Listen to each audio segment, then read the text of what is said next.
Alors, Rémi Daillet. J'ai juste Ah, une info sur Rémi Daillet, après je te laisse la parole. Rémi Daillet, c'est tombé tout à l'heure sur les téléscripteurs, si je puis dire. Rémi Daillet, bougez pas. Voilà, donc juste, bah, je vais vous le montrer tout de suite. J'ai rien contre Rémi Daillet, moi, hein, il fait ce qu'il veut. Hein.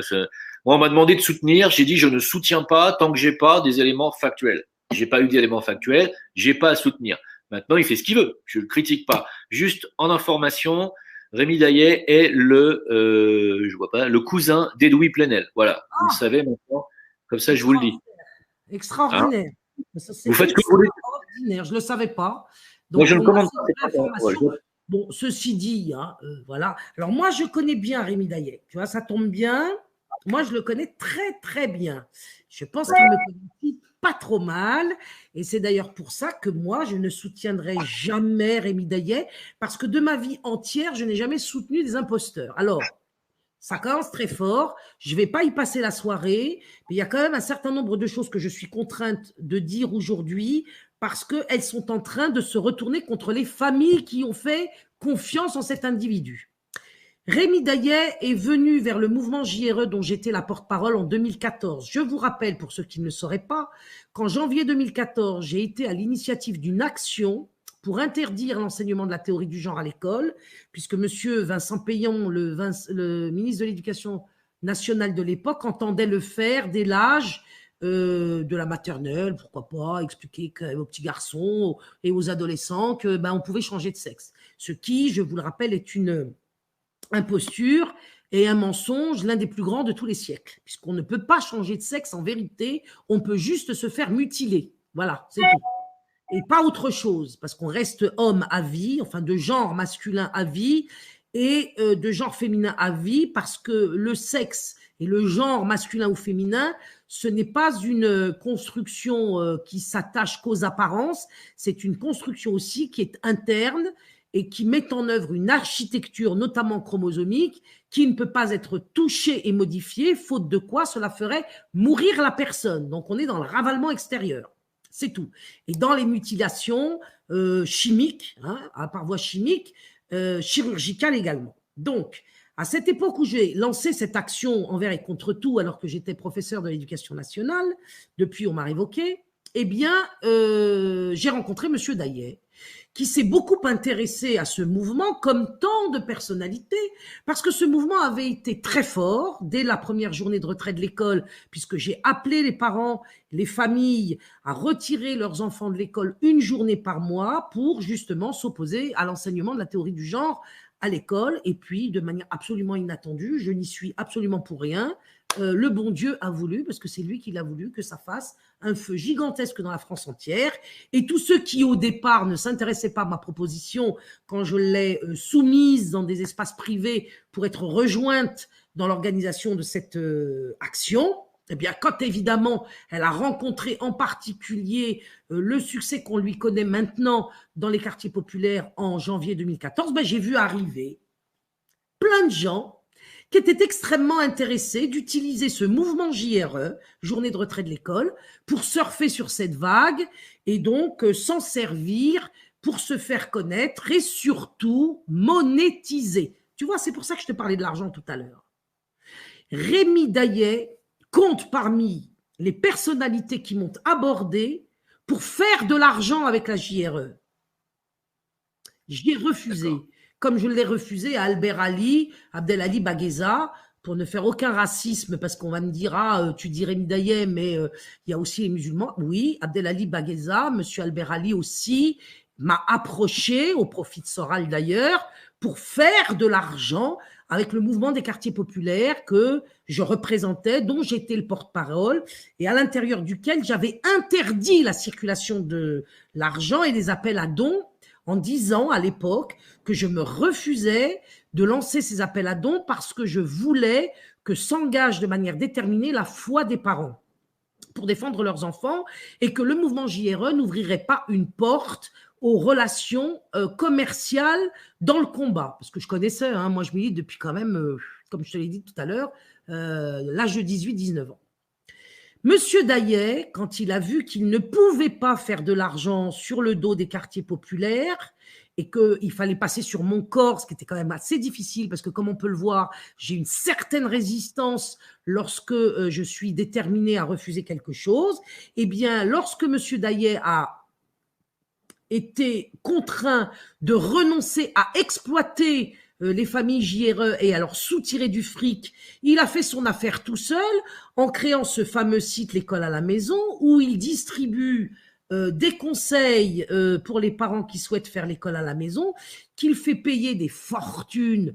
Moi, j'ai des amis qui se sont fait avoir ou des familles JRE qui se sont fait avoir parce que, évidemment, on m'a empêché à un moment donné de dire ce que je pensais de ce monsieur.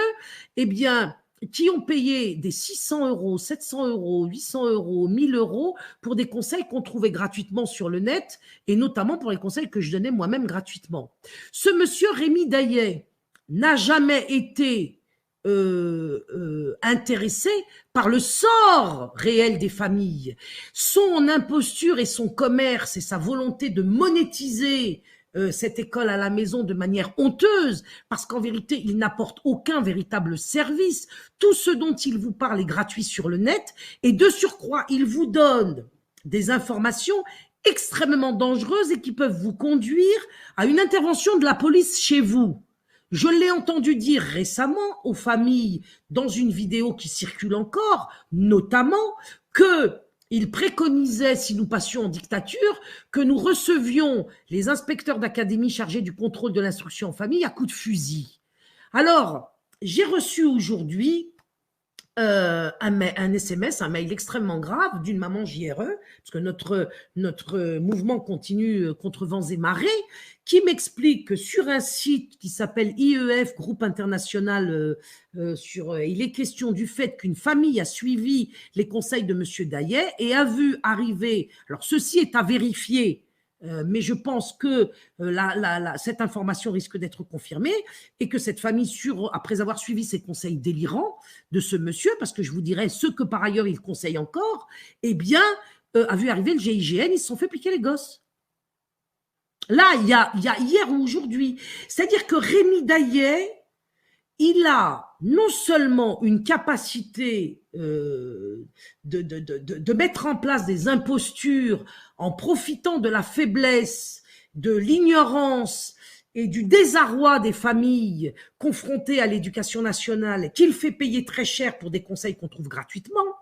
Non seulement le site de Rémi Daillet, l'école à la maison, n'apporte rien parce qu'il n'est pas un site qui apporte des cours conçus avec des enseignants et qui ne peut pas non plus délivrer de certificat de scolarité, et que donc payer Rémi Daillet, c'est foutre son argent à la poubelle, surtout que par ailleurs, tous les conseils qu'il a donnés sont des conseils qui peuvent faire que vous vous retrouviez devant les flics ou devant les ASE et vous conduire à perdre vos enfants. C'est extrêmement grave. Ce Rémi Daillet, dont j'ai prévenu à plusieurs reprises la dangerosité, s'est retrouvé soutenu par une certaine Corinne Fanton, existée en liberté, qui lui a fait un tapis rouge parce que c'est une nana un peu marrante, bouleversante, qui a beaucoup d'émotions et qui, dans ce règne de la sensibilité de la société moderne, attire donc un certain nombre de comment dirais-je, personnalité au profil psychologique sensible et qui aime beaucoup ses mises en scène, et elle a fait donc la promotion d'un imposteur, refusant de considérer les choses de manière objective. De toute façon, ça a toujours été le problème de Corinne Existée en liberté. C'est une fille qui est émotionnelle et donc elle ne gère ses dossiers que dans l'émotion. Le problème, c'est qu'elle n'a pas voulu m'écouter. Elle a préféré d'ailleurs se retourner contre moi et défendre Rémi Daillet. Et elle a fait connaître par son audience un imposteur aux familles. Cet imposteur, maintenant, il en est arrivé à plus ou moins renoncer à l'école à la maison parce que Macron a annoncé qu'il allait l'interdire, l'école à la maison. Donc, il lui faut un autre business.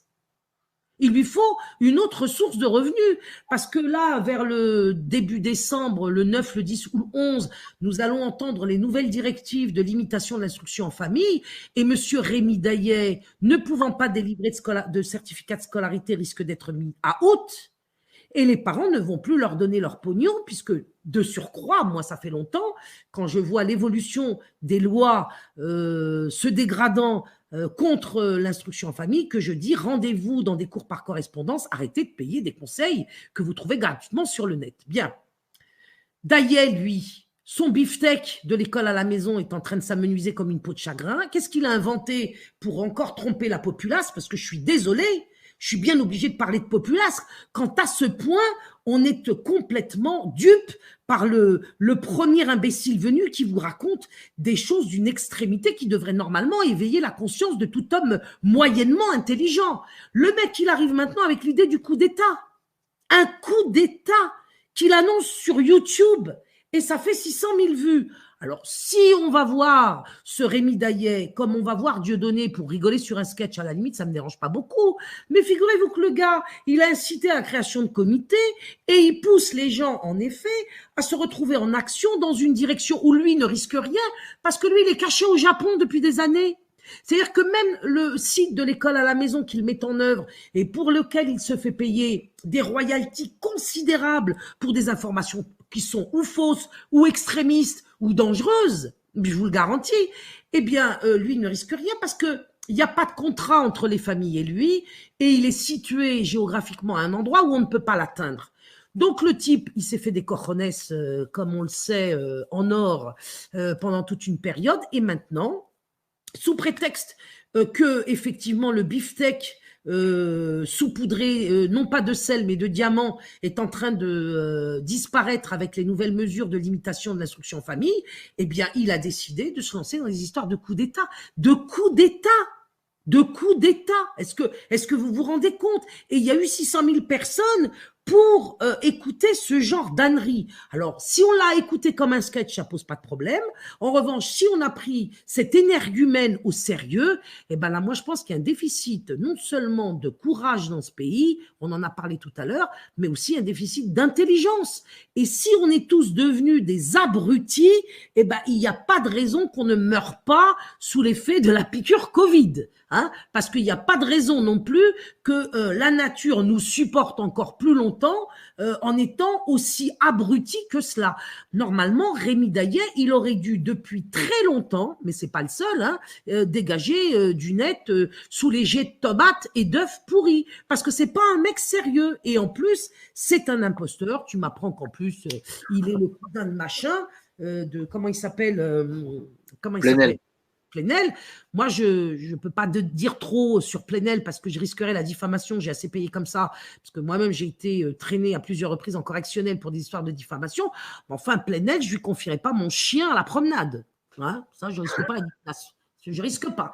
Mais Rémi Daillet, il faut arrêter les gens là. Il faut vous rendre compte que vous ne pouvez pas d'un côté cracher sur l'homme providentiel qui pourrait être le retour de Sayyidina Issa, c'est-à-dire de Jésus, et d'accepter l'apparition de Rémi Daillet. Donc, moi, je veux bien qu'on crache sur l'homme providentiel, alors que je ne suis pas d'accord, parce que pour moi, l'homme providentiel, c'est forcément le retour de Sayyidina Issa, notamment au Mahdi, etc. Mais arrêtez, c'est ceux qui crachent sur la notion d'homme providentiel qui se sont jetés aux genoux d'un imposteur et d'un fou furieux hystérique. Alors, je ne sais pas si c'est un malade mental ou si c'est un imposteur, donc manipulateur, mais il est clair que si vous reprenez toutes les déclarations soutenues par Corinne Fanton et Exister en liberté concernant l'école à la maison préconisée par Rémi Daillet, vous allez en tôle. Vous allez en tôle. Et c'est complètement délirant. Alors, les Corinne et les Rémi, évidemment, se sont opposés à moi qui suis finalement tout illuminé que je suis, raisonnable. Parce que moi, je dis, concernant l'école à la maison, des choses qui sont très simples. Nous sommes obligés de faire avec les rapports de force. Je ne pense pas que tout le monde puisse faire l'école à la maison parce que le danger menace de l'enlèvement abusif par l'ASE. Il faut donc réunir et vérifier qu'un certain nombre de conditions soient réunies avant de se lancer dans l'aventure. Et si ces conditions ne sont pas réunies, je pense que malheureusement, il faut soumettre vos enfants à l'éducation nationale parce qu'il vaut mieux le moindre mal. Je sais que les catholiques n'aiment pas cette notion, mais moi, je ne suis pas catholique, donc je préfère quand même dire qu'il vaut mieux envoyer les enfants à l'école que de se les faire piquer par l'ASE. Ce qu'il y a, c'est que les gens ils n'ont pas le discernement. Ils sont tellement eux-mêmes paumés et ils ont tellement besoin d'un sauveur qui va faire le travail à leur place. Ils n'ont pas le discernement d'aller se renseigner si cette personne est à pignon sur rue ou pas. Il suffit que le mec soit beau parleur et qu'il a l'air de savoir ce qu'il dit, et ça suffit. Le mec, il fait 500 000 vues. Mais moi, j'ai jamais fait 500 000 vues en 7 ans. Le mec, il arrive, il débarque, il fait 500 000 vues. Vous pouvez m'expliquer comment c'est possible? Je veux dire, à un moment donné, il faut réfléchir quand même, les gars. C'est pas pour descendre encore Rémi Daillet, je suis pas dans cette optique-là, mais je veux dire, à un moment donné. Si, il faut le descendre parce que lui, il conduit. Oh, mais...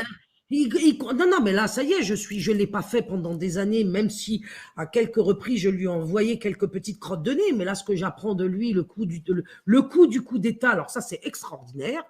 C'est de gravité, mais que je n'ai pas de mots pour qualifier une pareille manipulation.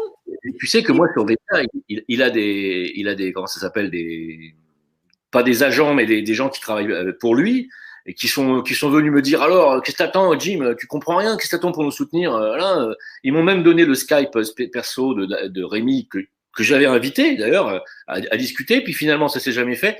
Et moi, j'ai ma voix intérieure là et qui me dit non. Donc moi j'écoute pas moi. L'invité, moi, si je viens devant moi sur ma chaîne, je lui parle. Hein. Et là, mais il viendra pas. C'est-à-dire qu'il n'est pas fou, la guêpe.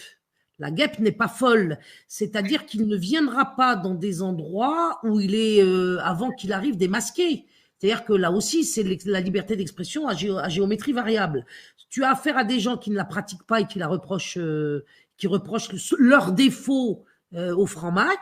Et puis tu as ceux aussi qui, moi, j'arrête pas d'inviter des gens sur ma chaîne, ils viennent pas non plus, ils veulent pas exercer leur liberté d'expression que je leur accorde volontiers sur mon média.